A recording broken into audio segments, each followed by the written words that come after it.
오늘은 백신 접종을 하는 날이다. 그리고 동시에 고양이들의 예방접종을 하는 날이다.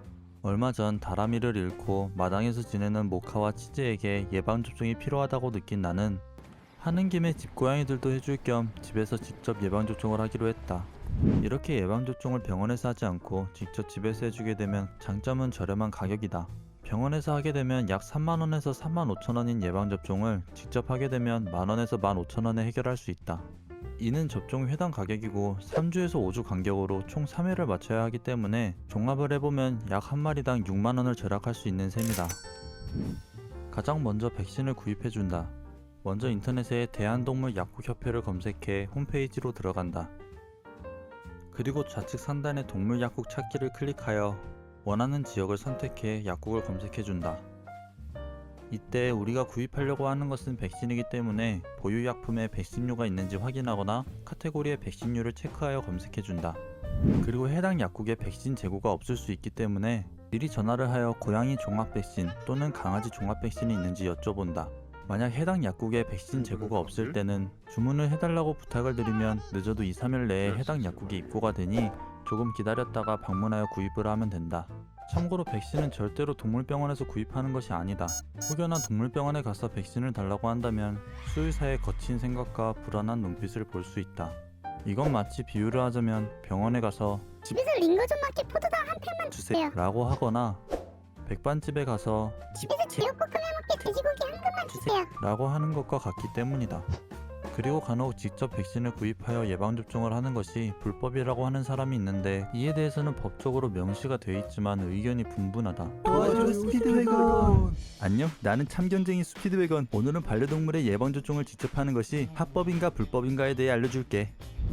수의사법 시행령 12조를 보면 말, 염소, 꿀벌, 지렁이 등등 자신이 키우는 가축에게는 직접 진료 행위를 할 수 있다고 되어 있어. 개랑 고양이는 없는데요. 눈치가 빠른걸? 맞아. 2017년 7월 1일에 법이 개정되면서 자신이 키우는 동물에서 가축으로 그 범위가 좁아졌고 그러면서 개와 고양이는 보호자가 직접 진료 행위를 할 수 없게 되었어. 하지만 타례집을 보면 강아지와 고양이는 직접 치료를 하는 것은 불법이지만 건강한 상태에서의 예방 목적의 투약, 즉 건강한 상태에서의 예방접종은 가능하다고 되어 있어. 물론 꿀벌이나 지렁이는 직접 치료를 하라고 해도 못할 텐데 왜 고양이와 강아지만 직접 진료가 불가능한지는 잘 모르겠지만 뭐 법이 까라면 까야지 어쩌겠어. 그럼 나는 이만 안녕. 고마워요 스피드웨건. 하지만 여기서 문제가 되는 것은 여기에 명시된 건강한 상태의 기준과 명시된 곳이 사례집이란 점이다. 사례집은 법적 효력이 떨어질 뿐더러 일반인은 반려동물의 건강한 상태를 정확히 판단하기가 힘들다. 이렇게 애매한 기준 때문인지 법이 바뀐 지 약 4년이 된 지금까지도 입장에 따라서 법의 해석이 갈리고 있다. 하지만 예방접종을 잘못했을 경우 심하면 쇼크가 오고 죽을 수도 있다는 점에서 직접 예방접종을 할 때에는 반드시 체온을 체크하고 적어도 일주일간은 아이들의 건강 상태와 변 상태를 체크한 후에 해야 한다. 그리고 면역력이 약해 변수가 많은 6개월 미만의 아이들은 동물병원에 가서 맞추는 것이 맞다고 생각한다.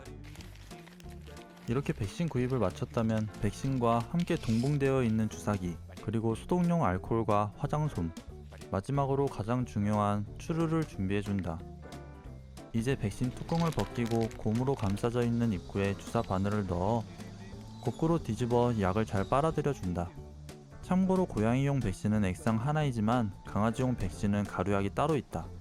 하지만 강아지용 백신도 가루약을 액상에 잘 섞어준 뒤에 똑같이 사용하면 된다.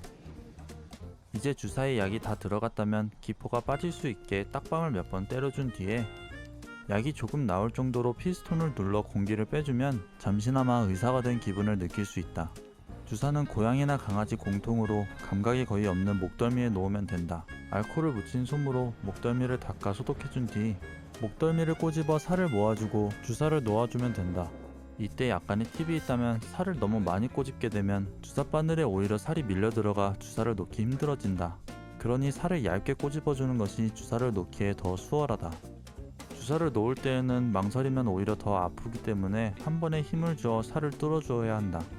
백신은 살 바로 아래 놓는 피하 주사이기 때문에 깊게 넣을 필요 없이 살이 뚫린 느낌이 들었다면 천천히 약을 주입해주면 된다. 그리고 약이 퍼질 수 있게 해당 부위를 살살 문질러준다. 간혹 주사 바늘이 충분히 들어가지 않아 약이 뭉쳐서 멍울이 잡힐 수도 있는데 이때도 당황하지 않고 계속 문질러주면 약이 퍼져서 멍울이 금방 가라앉는다. 참고로 경험상 살집이 있는 고양이일수록 더 주사를 놓기가 힘들다. 뭐랄까 살이 더 두껍고 질긴 느낌이 들어서 바늘이 잘 안 들어간다. 이제 며칠간 아이들의 몸 상태를 체크하고 경과를 지켜보면 되는데 아직 최종 보스가 남았다. 바로 집에 살고 있는 집고양이들이다.